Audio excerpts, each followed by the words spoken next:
Good morning, ma'am. Our discuss for today is Steven-piece Sijakal. Our topic for today is High Performance Liquid Chromatography or HPLC. HPLC is a technique which used to separate, identify, and quantify each component in a mixture. HPLC is modified for off-column chromatography where the components of a mixture are separated on the basis of their affinity with the stationary phase. Ay isang pamamaraan sa analytical chemistry na ginagamit upang paghiwalayin, tukuyin at i-quantify ang bawat bahagi sa isang timpla. Umaasa ito sa mga BAM upang maipasa ang isang may presyon na likidong solvent na naglalaman ng sample mixture sa pamagitan ng isang column na puno ng solid absorbent na material. Ang bawat bahagi sa sample ay bagyang naiibang nakipag-ugnayan sa absorbent na material na nagiging sanhi ng iba't ibang mga rate ng daloy para sa iba't ibang mga bahagi at humantong sa paghiwalay ng mga bahagi habang umagos ang mga ito palabas ng column.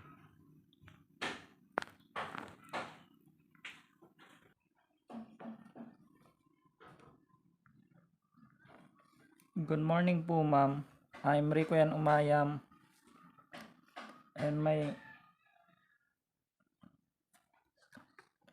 discuss is principle. The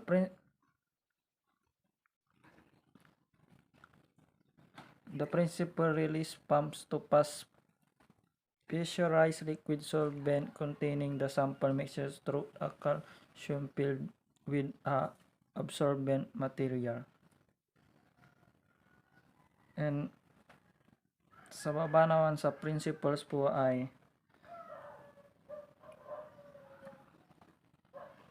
the molecules having higher affinity remain absorbed for a longer time, decreasing their speed of movement through the column. Ang mga molecules na may matataas na affinity ay nanatili na absorbed ng mas mahabang panahon na nagpapababa ng kanilang bilis ng paggalaw sa column. The column with lower affinity move faster. Ang mga molecules na may mas mababang affinity ay gumagalaw ng mas mabilis. This process is slightly different from the column, as in this case the solvent enforced under high pressure instead of allowing it to drift down under gravity. Ang prosesong ito ay bahagyang naiiba mula sa haligi dahil sa kasong ito ang solvent ay pinipili sa ilalim ng mataas na presyon sa halip na pahintulutan itong tumulo sa ilalim ng grabidad. The basis principle of HPLC is that it separates a sample into its containment parts based on the relative affinities of distinct molecules for the mobile dose and the stationary phase and the separation.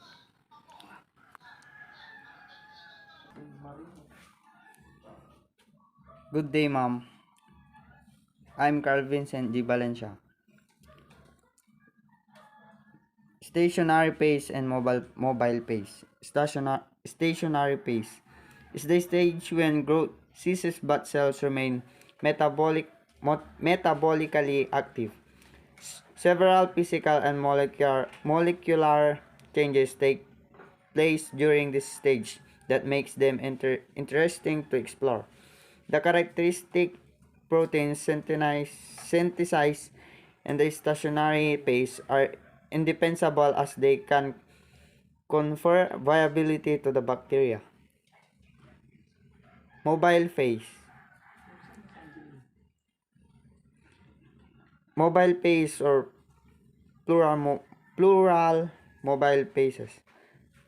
The fluid, liquid or gas that flows through a chromatography system, moving the materials to be separated at different rates over the stationary phase.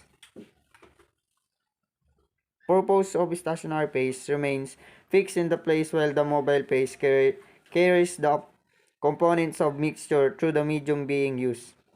The stationary phase acts as a constraint on many of the components in a mixture, slowing them down to move slower than the mobile phase.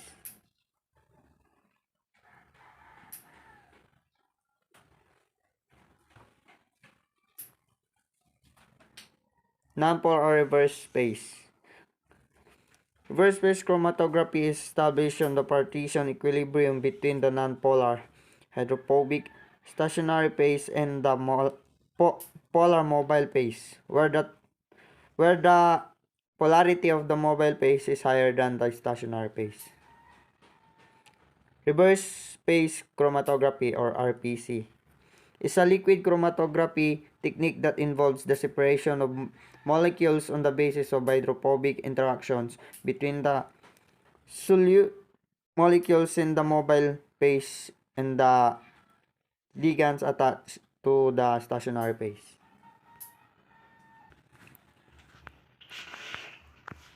Hi ma'am, ito nga karidi lapar. Hi ma'am, ako nga po pala si Angelo Valencia. At ang aking discuss ngayon ay components of high performance liquid chromatography or HPCL. Number 1 is solvent reservoir. Solvent reservoir is also known as mobile phase reservoir. The high viscous solvent is discouraged to use as it takes much more than to travel for the viscous solvent. This leads to peel, broadening, and hence better not to use such solvent. The choice of solvent depends on the nature of samples and the sensitivity of the detector. Pangalawa po is pumps.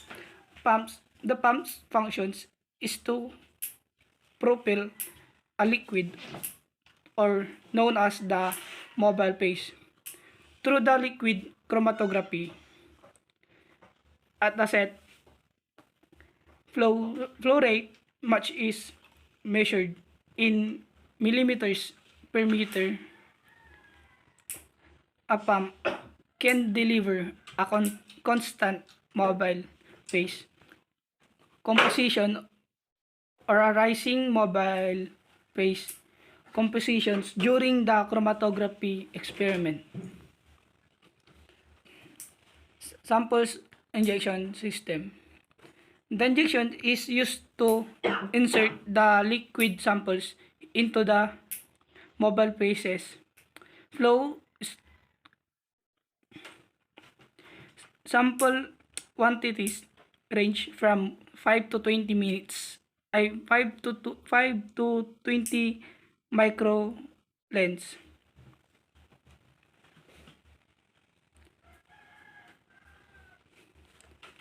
Number 4 is column.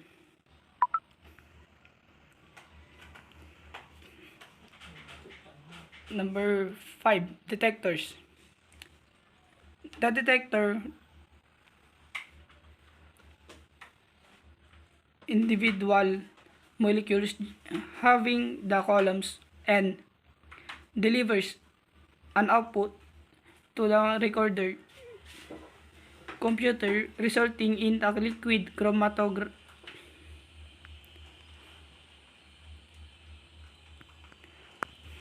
Columns and detectors.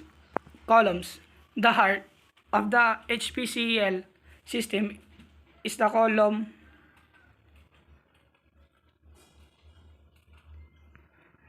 Columns are made up of stainless steels in much stationary ways or are incorporated.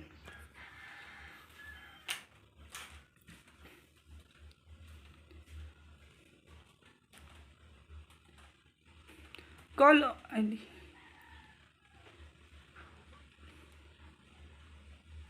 ang mga column ay binubuo ng hindi mobile phase is pumped throughout the column by a pump. Ang mobile phase ay pump sa pamamagitan ng column sa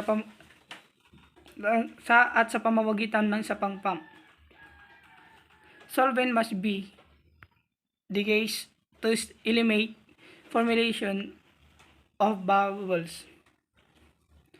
Ang mga solvent ay dapat na decrease upang maalis ang pagbuo ng mga bula. In normal phase, HPCL stationary phase is polar. Example is silica and amino. Ang normal na bahagi ng HPLC ay nakatigil na sa bahagin ay polar. In reverse HPCL stationary phase is non-polar. Detectors. UV visible detectors, fluorescence detectors, mass spectrometer detectors, NMR detectors, refractive index detectors, FTIR detectors, and the last is light scattering detectors. Makikita naman po sa picture yung mga parts po nang nabanggit ko. Ako nga po pala si John Leonard Padua. Ang topic ko po ngayon ay calculating the peak area.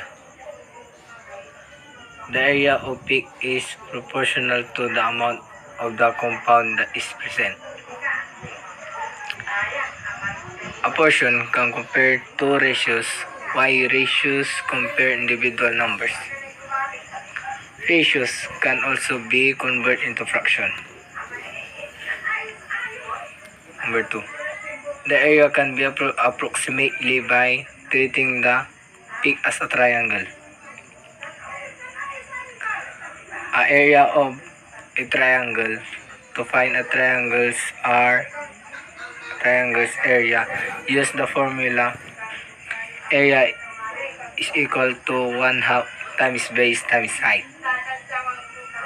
3. The area of a triangle is calculated by multiplying the height of the peak times its width at half height. The formula for the area of a triangle is 1/2 times base times height. As long as the height and base are known, this formula can be used to calculate the area. 4. This is the most preferred method to calculate the area of peak. The formula for calculating speaking rate is number of words divided by number of minutes.